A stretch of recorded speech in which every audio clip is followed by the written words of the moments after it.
observance of all these protocols in the first 1,000 days of life, the damage to the child's development is already irreparable. The IQ level will be low, the growth. I made this joke. We should not be a country of BFF. With due respect, no?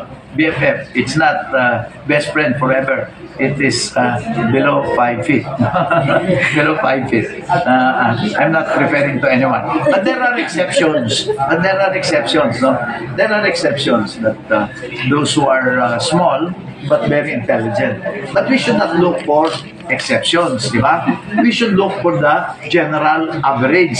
Because if 1/3 of your children are malnourished and therefore have poor human brain development, the average of the Filipino will also be affected. Bababa din ang ating average.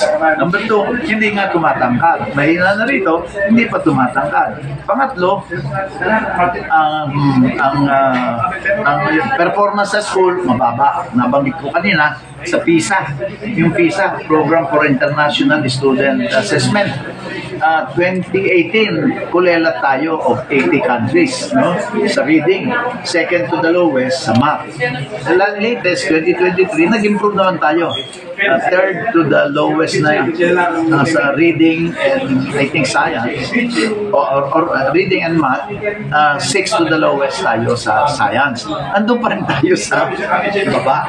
Our objective is to make our people BTS, brighter, taller, stronger. Ano? Or maganda sana BST. Pero sabi na madaling tandaan, BTS, no? Brighter, taller, and stronger. After that, popular Korean K-pop group, you know. So yun ang overall direction. And hopefully by November, the government, although it's attending to this problem already, but government and the NGO should already be in total unity as far as approaches and programs are concerned.